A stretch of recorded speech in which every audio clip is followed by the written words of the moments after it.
voltar atrás de seus erros. Eu acho que nós podemos ser unidos se acreditamos no Cristo, que diz que seremos um dia um só rebanho, um só pastor. Muito bem, recebendo também com muito carinho o nosso debate o padre Antônio José Costa, da paróquia Nossa Senhora de Fátima, no Meier, Rio de Janeiro. Que bom tê-lo conosco também. Nós gostaríamos de ouvir a sua primeira opinião, padre. Irmãos que estão nos ouvindo, com certeza existem barreiras, são claras, são concretas na nossa história, na nossa teologia, mas eu tenho certeza que ao irmão Eliel fazer essa pergunta, todos em casa deram uma resposta, sim ou não, segundo a posição do seu coração diante dessas barreiras. Estamos dispostos a talvez transpô-las, estamos dispostos a afirmá-las cada vez mais. Então, como disse o pastor, realmente existem predisposições, preconceitos, aquilo que cada um católico pensa dos evangélicos, aquilo que cada evangélico pensa dos católicos. Se nós buscarmos uma fidelidade maior, todos juntos, à palavra do Senhor, talvez essa resposta seja mais positiva. Estão chegando ao fim algumas barreiras. Precisamos estar atentos àquilo que o Senhor quer que nós façamos hoje. Muito bem, recebendo também com carinho o querido pastor Silas Malafaia, da Assembleia de Deus da Penha, Rio de Janeiro. Paz, pastor Silas. Paz a todos que estão aqui na mesa, como você que está em casa. É uma alegria, um prazer estar aqui mais uma vez. Maravilha. E aí, pastor Silas, as barreiras que separam católicos e evangélicos estão chegando ao fim?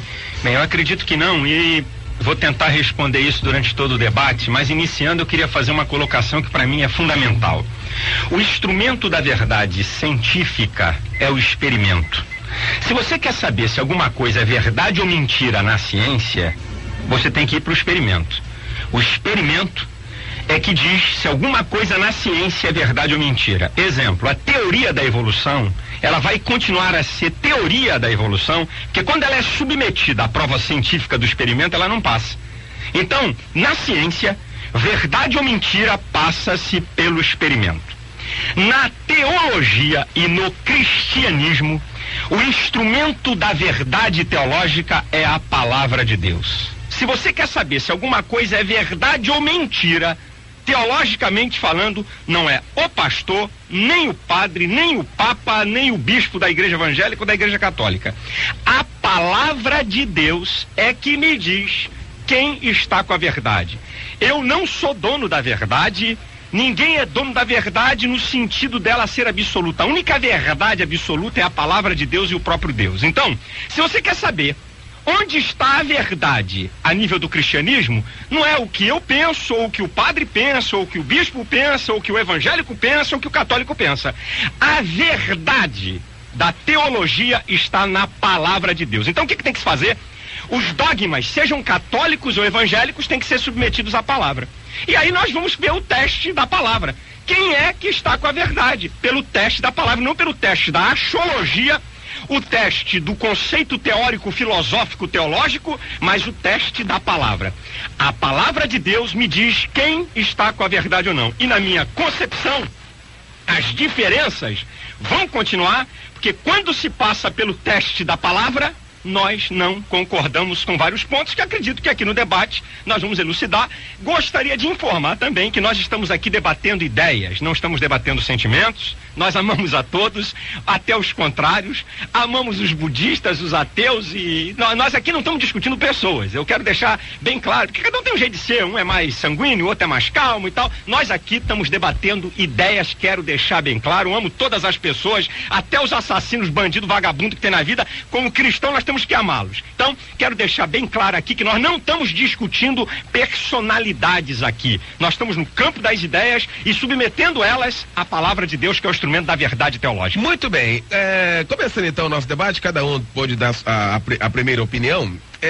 A sensação que a gente tem, pastor Fabiano Ferreira, é de que muitas coisas realmente ao longo dos anos caíram realmente. Você vê hoje o movimento carismático da Igreja Católica cantando os hinos evangélicos. Muitos dos hinos evangélicos são cantados hoje, inclusive o padre Marcelo Rossi foi convidado várias vezes para estar aqui, mas devido a uma agenda muito concorrida, nunca pôde estar com a gente. Quer dizer, gravou um CD com músicas evangélicas e outros padres também gravando músicas evangélicas, músicas que nós cantamos nos templos evangélicos. Isso aí já foi um grande avanço. De repente isso aí tem soado assim de uma maneira mais amena e muita gente tendo a ideia e a possibilidade da união de católicos e evangélicos.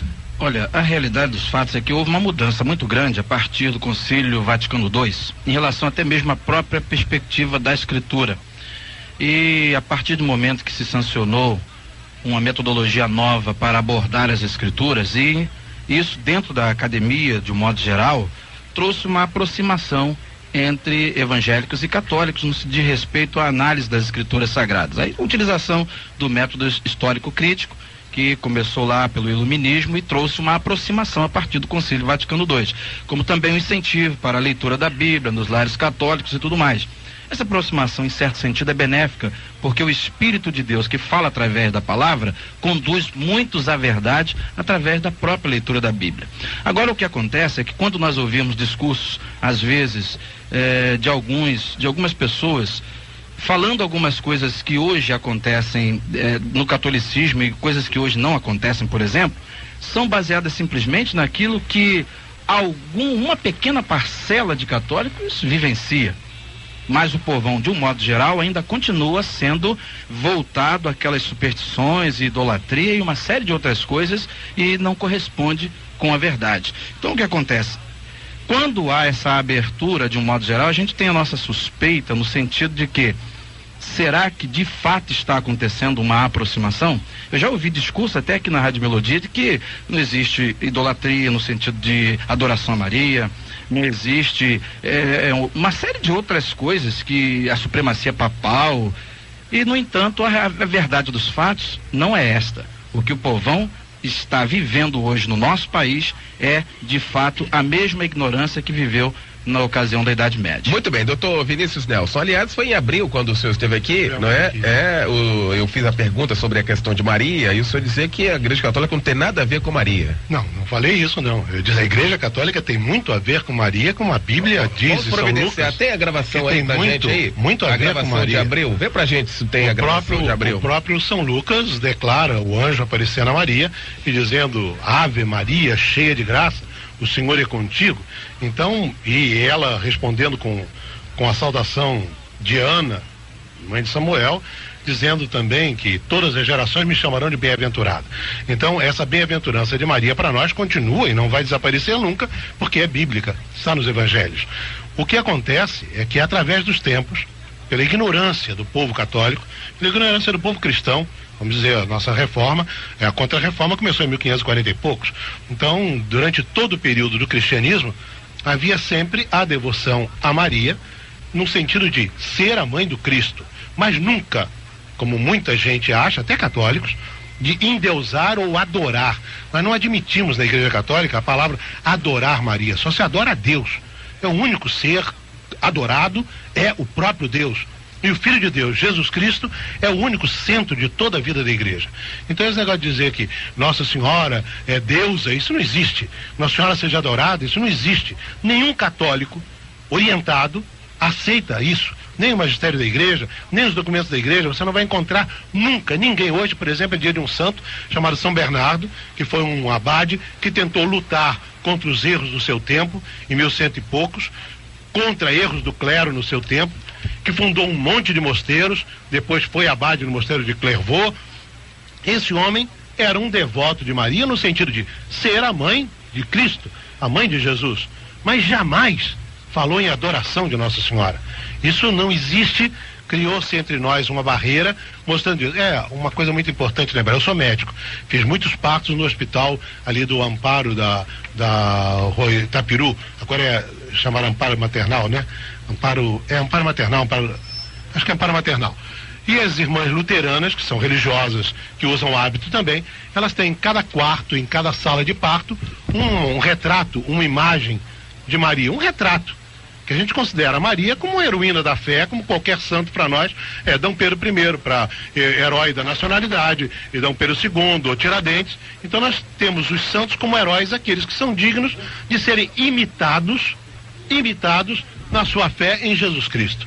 Se não houver fé em Jesus Cristo, e é esse o valor de Maria, quando alguém diz, benditos os seios que te amamentaram, Jesus responde, mais bem-aventurados são aqueles que ouvem a palavra de Deus e a praticam. Maria é mais bendita porque aceitou a vontade de Deus, foi obediente à vontade de Deus e aceitou ser mãe do Salvador. Então é esse sentido que a gente quer dar na igreja. A igreja